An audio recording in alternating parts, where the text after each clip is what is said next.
World obsessed with tech trends and growth hacks, there's one thing that's timeless: the power of human connections. Today's guest believes that the most successful brands are built on this foundation. That's why she founded Human Brands Win. Stick around for Strategy Talks. We'll be right back.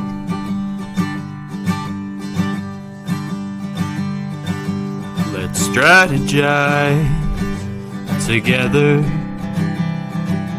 Let's hear it from an expert. Join the conversation, it's informative and free. You and me, let's talk some strategy.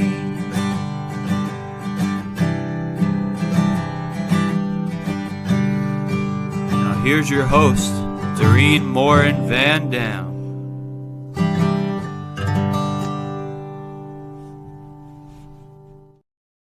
Hello, everybody. Good morning. Welcome back for another episode of Strategy Talks. I want to welcome all of you who are here live with us. Make sure if you have questions, put them in the comments. Let us know what you think. If you're watching this on the replay right here on LinkedIn or YouTube or Facebook, put hashtag replay in the comments so we know that you are rewatching this. And I want to do a special shout out, as always, to those of you who listen to Strategy Talks as a podcast. So thank you so much for being in our audience. So today's guest, I'm going to bring her right up on the stage with us, is Lindsay Tjepkema. And I love saying her name, even though she's American. She has a Frisian, which is part of the Netherlands, a Frisian name.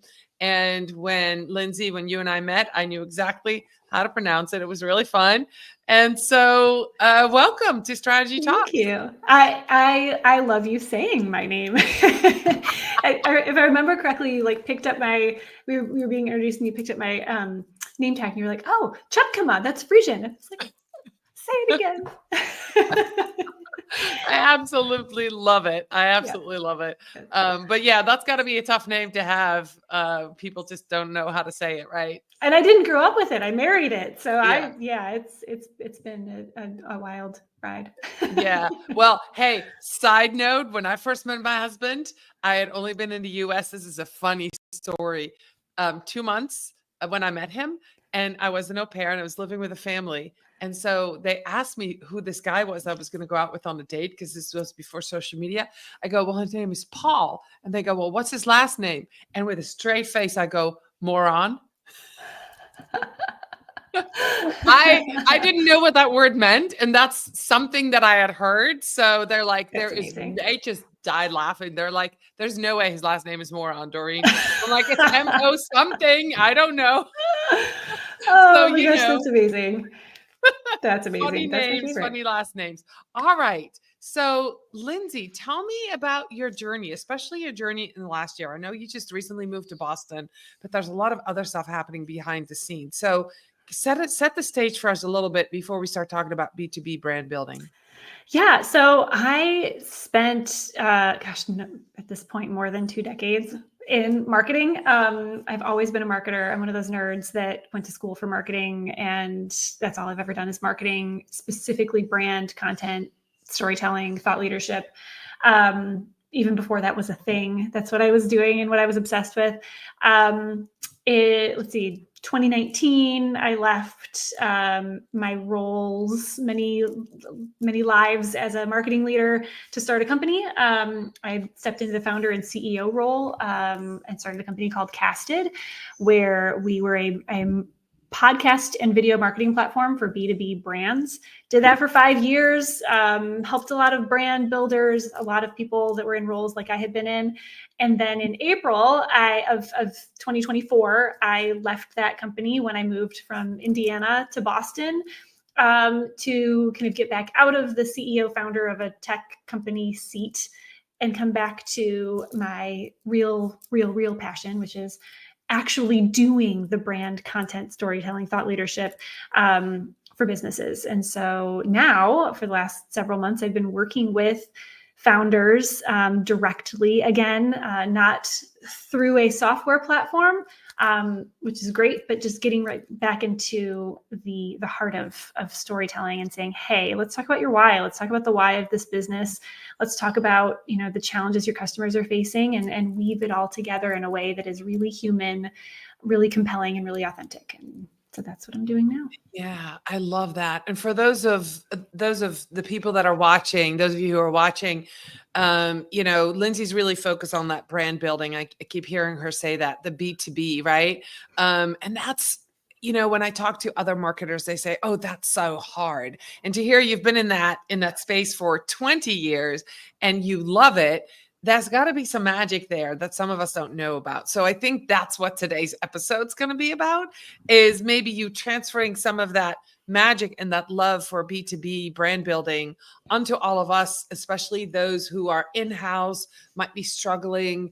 And those are the questions that I hear often. Well, what do we talk about? And I always start with bring the humans forward. And there's such resistance to that. So that's going to be my first question, Lindsay.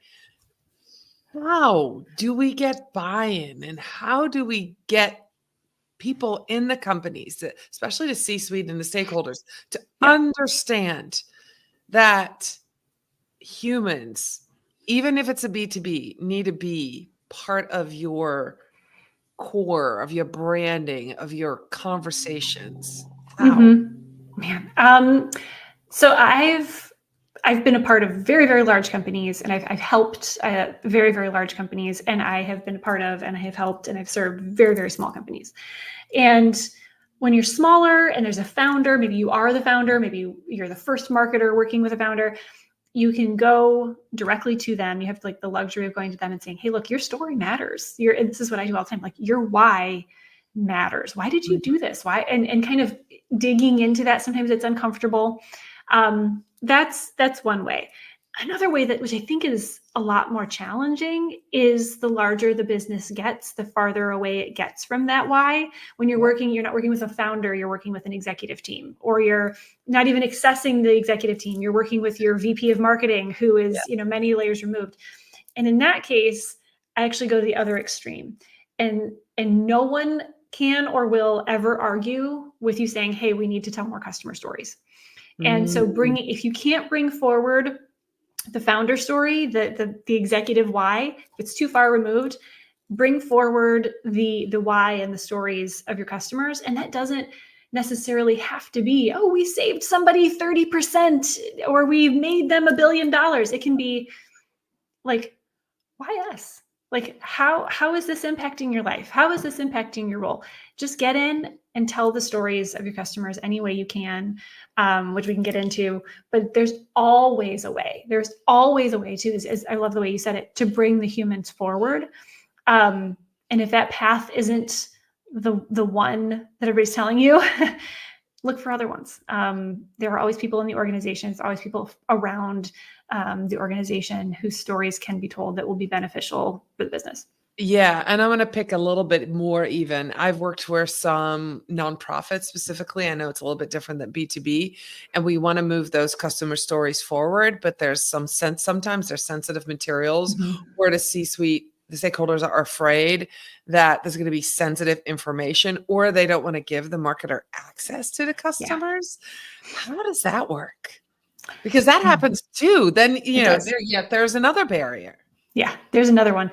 There's many ways that I've worked around it, but assuming that it's a complete roadblock, because I've run into those, and it's like customers either don't exist, completely inaccessible, sensitive information.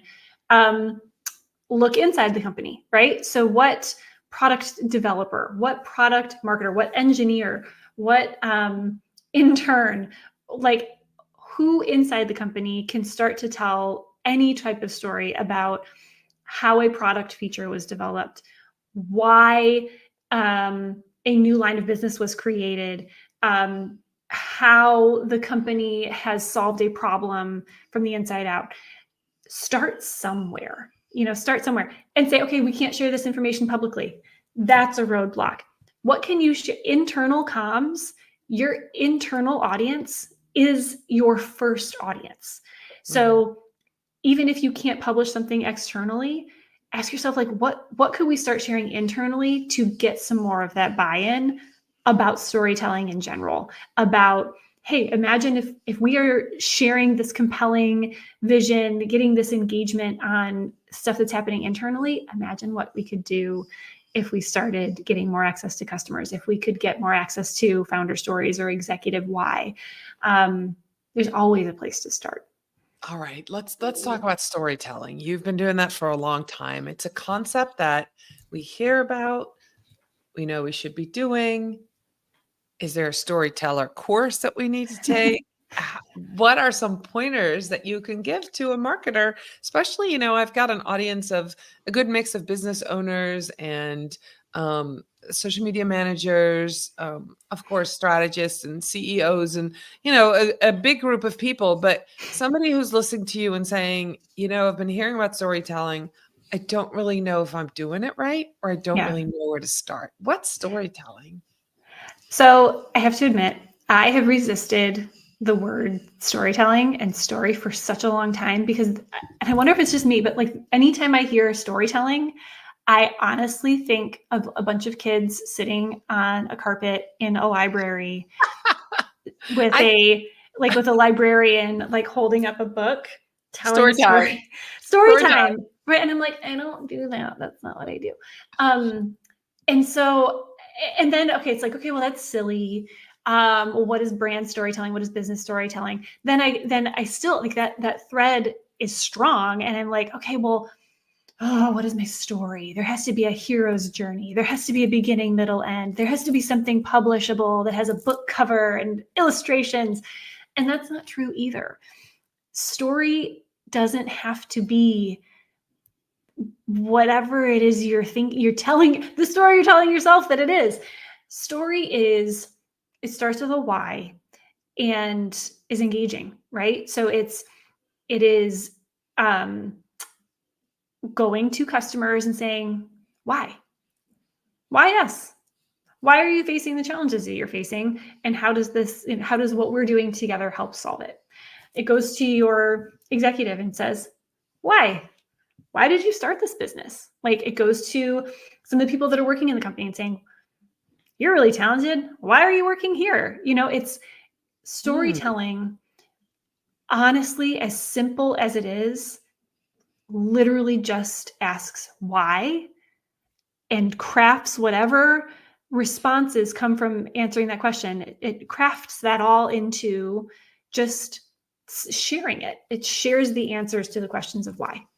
All right. I love that. So if you're listening, if you're watching this, start asking the why questions. Now, I'm going to shift this to storytelling. I'm going to put out another word that we hear about often, thought leadership. So what is then the difference between thought leadership and storytelling? If you're a CEO, is that the same thing? That's a good question. I think, and I'm thinking on the cuff here, but my immediate response is I think thought leadership is a version of storytelling. Okay. Because storytelling is just what I said. It's answering why. Yep. Sometimes that why is a really big, broad question. Why is the industry the way that it is? Why is this problem as big as it is? Why are people accepting this status quo? Why, it's answering the really big questions in ways that provoke new ideas and new thoughts and new conversation. That doesn't mean I actually saw something literally on LinkedIn this morning about thought leadership does not equal being contrarian. It doesn't have to be against everything. And just because you're a contrarian doesn't mean that you're a thought leader. It's a version of storytelling. Yeah. You don't get to deem yourself a thought leader. It is a version of storytelling that makes people think differently. That's all that is. That is what that is. And I love what you just said. It's just because somebody else has to give you the title of thought leader. You can't make yourself one just by putting out a bunch of content. Doesn't make you a thought leader. It's when people like your content, follow your content, respond to your content, share your content, and engage with it. That's when you become a thought leader, when you can duplicate that over and over again. So for those smaller companies, when you ask the why of the founders, those stories can also become pieces of that, woven in as that thought leadership. I love that. When I talk about thought leadership, I also think about what is your opinion about this new thing, this trend, this law, this happening, this new platform change, like anything within your industry. What are your thoughts as a leader, right? To make it really simple, on this thing that is happening. And so it can weave in, of course, all those stories that we want to tell. Does every business brand, does every B2B brand have to have a unique selling proposition for it to really work, for these stories to really work, right? I'm kind of, no, it doesn't. No, I think, and it's funny, I am on the receiving end of that right now. So being someone who is planting my flag in brand content, storytelling, helping people pursue thought leadership, I am receiving a lot of that. Like, well, what's different about that? What's your unique value proposition? How are you proving ROI? And I'm like, no. Like, don't put me in a box. And because the differentiator, what I always say in response to that, or like, but how are we standing out in the crowd? The differentiator is you, is the people. Right. The one thing that a business has that no one else can replicate, that AI can't copy, that cannot be duplicated or commoditized, is people. It's the humans. And when there's a founder present, it's the founder. It's the founder's why. When there's a team of people creating something new and innovative, it's the why behind it. It's the how it comes together because of the brains that are involved, which is why storytelling is so important.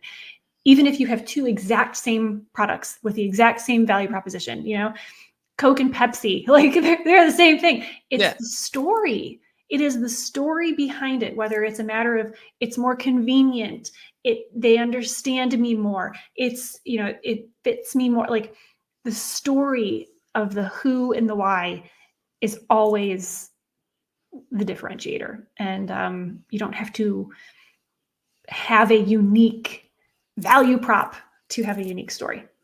All right. So let's talk a little bit about what's coming up, future trends, right? We're talking about B2B brand building strategies. We know we want to lead with humans. We want to lead with storyteller. Are there any trends or technologies that you see will help with that? Things that are businesses leaving on the table? I'm just thinking video. But what are you seeing happening as we look ahead to 2025, which is not that far away? No, it's right. It's like literally on the other side of the door. I don't think we could get through an entire conversation without saying AI. So I'm just AI. Just mark off your bingo card. AI, and I think that I'm seeing a lot of the like craze starting to like chill out. But AI is not going to do it it is a thing. It is a very, very, very big thing. It is not the thing, right? So trends, in a hopeful manner, I think, and I hope, and I believe that AI in 2025 will start to find its place in making brands and businesses more human, right? It's not those who get it right and win in the long term will leverage things like AI to actually take some of the grunt work out of life so that they can be more human. And you've said video, podcast shows can do more with conversations like what we're having, have more real, authentic human conversations, in-person events, virtual live conversations, recorded content, and then use technology that helps deliver that content and distribute it to more people so that you can build relationships en masse. I think that's what's growing, and I hope we see more of next year. I love that. So you're saying using AI wisely to take the tasks away that really make us bog down. And when we don't have those things on our plate, we can show up more human online. We can show up more human on video, in podcasts. I think that is a really great way to say that. So for those who either own a brand and are a startup, or somebody who's working with a startup, and they aspire to be brand builders. What advice, Lindsay, would you give them when they're just getting started? I know you probably have a whole footprint or a journey map for yourself and that you take people through, your companies that you work with. But for somebody who's doing that for a company or a startup or owner themselves, maybe talks first about what skills they need or what things they need to think about when they start on that brand building journey. Regardless of whether you are a solopreneur or you are part of a 10,000 person team, the first step is asking yourself, just giving yourself a hot minute before you try to do anything, is ask yourself, who is this for? Why are we doing it? Right? So who are we serving? Like, who is our audience? And really, really answer that question, because we think we know all of our ICPs and our personas, but like, whatever this thing, whether you're brand building or you're working on like a new podcast, like project, initiative, big, massive brand, always, always, always take a minute to really answer the question, who is this for? What do we know about them? How deep can we go about who this is for? And why are we doing it? Not every initiative is going to add to cart, is going to generate, 10x revenue. Sometimes it's a longer, it's a marathon, not a sprint. Sometimes it is hey, we need to generate X by Y. Define who it's for, why you're doing it before you do anything else. And then start to ask why, okay, great. Now we know who it's for. We know why we're doing it. Why does this solve the problem? Why is this thing that we're doing relevant? And start to capture some of those stories. All right. We're not quite at the end, but I've got a question that could go a lot of different ways, right? So we already talked about a couple obstacles. About, hey, you talk about humans first, and then, the CEO, they're not available. Hey, you can't have access to my clients or our clients. And then so you have to start with the humans inside the company. What other obstacles are there when we're talking about B2B brand building that maybe you can remove just by giving some advice? What other obstacles are there? The things that I hear is it's boring. That's one of the obstacles I hear. It's so boring. It's so technical. A lot of content is technical. And I have to do this all by myself. So those are kind of the three that I hear. What have you seen, and how can we help people move forward? Okay, let's just work on those, because I hear those all the time too. I think B2B, there is this perception that, but that's cool if you're in like marketing technology, but like I'm in whatever. I used to do content for like 1 billion years ago for a company that did antimicrobial testing for consumer goods. And the thing is that there's always story there. There always is. If someone is buying a product or a service, they have a problem. They have a challenge. They have a need. Like, appeal to that. It doesn't have to, it's going to look different. The stories you tell are going to look different. But if you can tap into that, why do we exist? Who is this for? Like, tell the stories about the problem that's solved. And it will matter. Even if you are not the buyer and it doesn't matter to you, again, you're not the buyer. Who is this for? What problem are we solving? And there are a million examples of companies that are boring that are doing some really cool content. That's not an excuse. You're a team of one. Cool. You don't have to produce a, blockbuster show or, win awards. Like, again, just start having conversations and leverage social media. That's a way that, you can interact with people in a very quick and relevant way. And, limitations as far as budget or resources. There's a saying that says, don't compare your beginning with someone else's middle or end.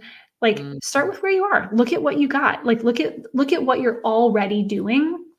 The newsletter you're already posting, the 2 LinkedIn posts you're allowed to do every week, whatever it may be. And just ask yourself, how can I be more human with what I have? How can I be more authentic and bring those humans forward? Like you said, Doreen, in whatever it is I'm already doing. Just start there.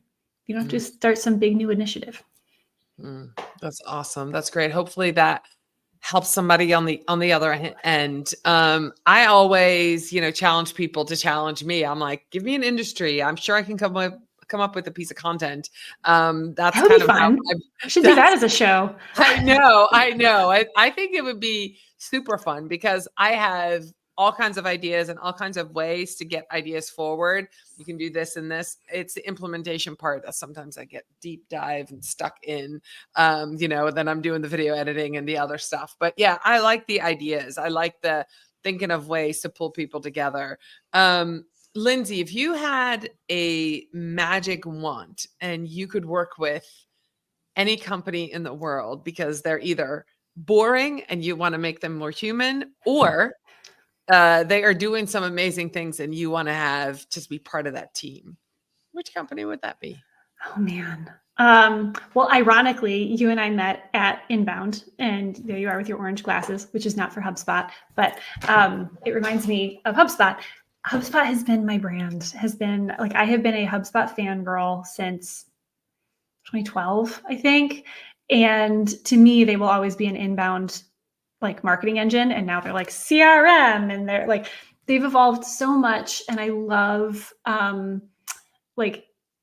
love how they have evolved and how they have prioritized humans and culture, like their own internal humans and their customers. And, they have a podcast network that is lifting up creator voices. And have they done everything right? Of course not. But I love what they're doing. And you talking about magic wand, I would love to be a part of that. I agree. I have to, there's something magical. And then when you go to Inbound, go to their conference, you feel that connection with people. You feel the enthusiasm, and anybody that I've met, half the people I met that seem to work for HubSpot.